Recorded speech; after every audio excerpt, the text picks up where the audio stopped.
પાસે હે, હવે શું કરવાનું? ઇમરજન્સી માટે 10 કલાક રાહ જોવાની. ઇમરજન્સી કોને કહેવાય? ડાયરેક્ટ મેડમ તમે એમ બોલો 14 કરમાં તું અહીંથી નહીં, તું હું બોલી મગજમાં લાગ્યું હે. ઇમરજન્સી કોને કહેવાય? અને પાછી એમ કે 14 કરમાં ને તારા પેશન્ટની હાલત 14 ની જેને દેતી દીધું. સિવિલ હોસ્પિટલમાં ઇમરજન્સીમાં મારા ભાઈને લઈ ગયા. 45 થી 50 મિનિટ અમે લોકોએ ત્યાં આટા માર્યા, કોઈ કેસ ના લખ્યો.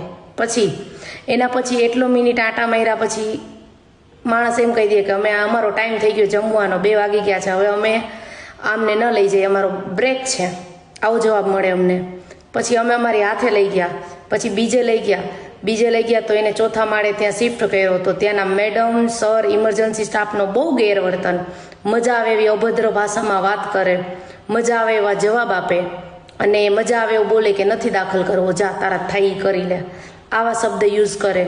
તો આ વસ્તુમાં જવાબદાર કોણ? રાજકોટ સિવિલ હોસ્પિટલ જે છે